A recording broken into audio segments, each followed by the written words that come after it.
So it brought me to this point in First Kings chapter uh, 10, verse 23, because it says right here in this AI overview, it says the term Olmec originated from the Nahuatl language spoken by the later Aztecs or Iscarites, and it translates to rubber people.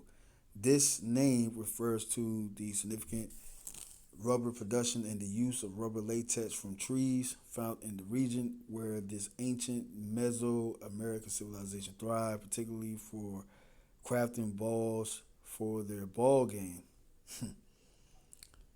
uh, it's important to note that this term was applied by modern archaeologists and later peoples, as the ancient Olmec people themselves are not known to have used this name.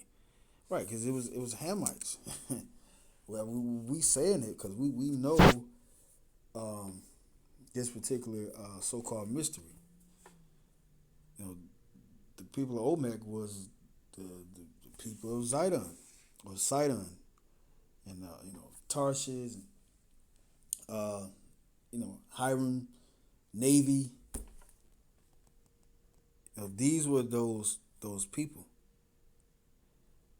The name was assigned to the rediscovered ruins and art from the area, even though the Olmec civilization had long since vanished before the time of the Aztecs, who used the term Olmec.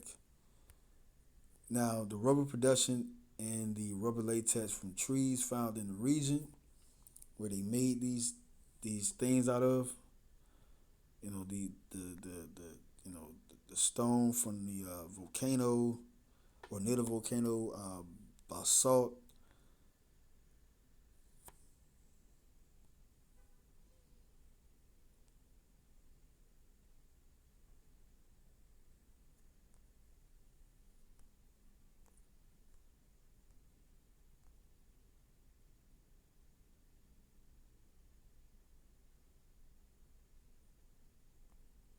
That had to be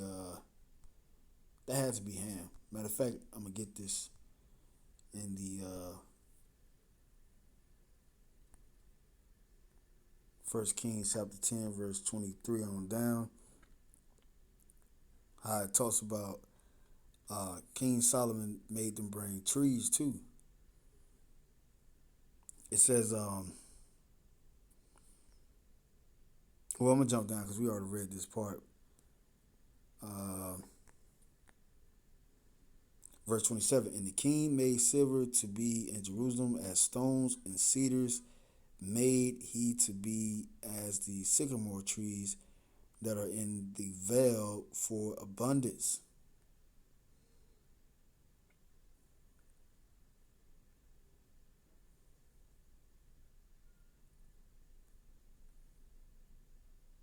Verse 21, it says, and all King Solomon's drinking vessels were of gold, and all the vessels of the house of the forest of Lebanon were of pure gold.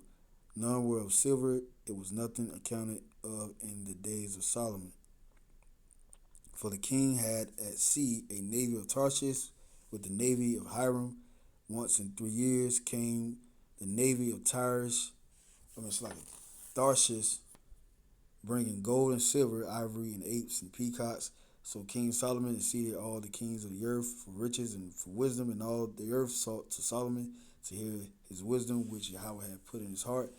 And they brought every man his present, vessels of silver, vessels of gold, and the garments and armor, and spices, horses, and mules, a rate a year. It's like a rate year by year. Verse 26, and Solomon gathered together chariots and horsemen, and he had 1,400 chariots and 12,000 horsemen whom he bestowed in cities for chariots and with the king at Jerusalem.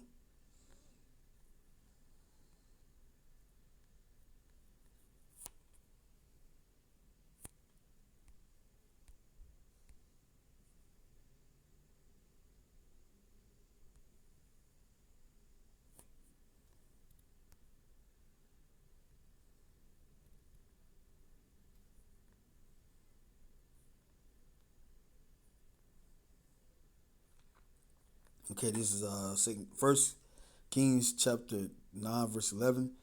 Now Hiram the king of Tyre had furnished Solomon with cedar trees and fir trees and with gold according to all his desires. That then King Solomon gave Hiram 20 cities in the land of Galilee. And Hiram came out from Tyre to see the cities which Solomon had given him, and they pleased him not.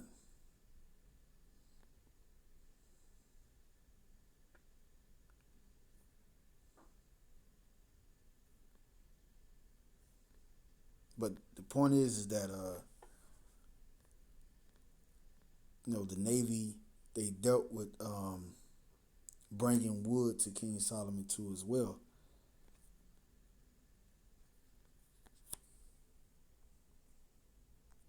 and it's not far fetched of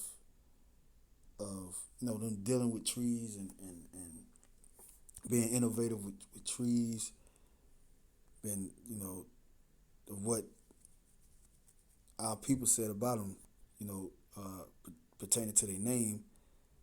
The name of Olmec was actually invented by scholars, derived from Nahuda Aztec word Olmecato, Olmeco, Olmecado, which means inhabitant of the rubber country.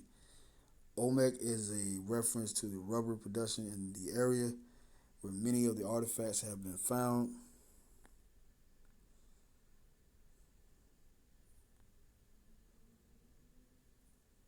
Okay, the Olmec created massive monuments, including colossal stone heads, thrones, stellar, upright slabs, and statues. They may have been the originators of the Mesoamerican ball game, a ceremonial team sport played throughout the region for centuries.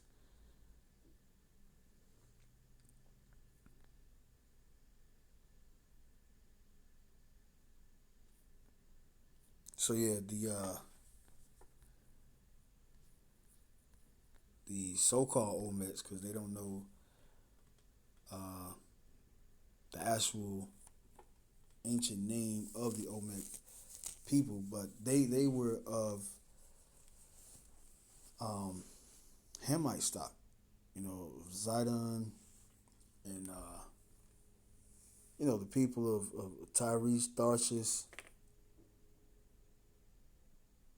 and they left the relics over here in the Americas. So that's the conclusion of the lesson. Lord willing, this lesson was edifying. Lord willing, if I get some more info, because I have a little more info, but I don't want to make this lesson too long. Going into the breakdown of the tribe of Zebulon. The Lord willing, it will be more of breakdowns of the tribe of Zebulon and other tribes too as well. Um, so yeah, with that, I'm gonna just end it off uh, by giving all praise and honor and glory to Yahweh, by Hashem, Yahweh Shai, by Shua Kakadash, quorum to the elect, Shalom.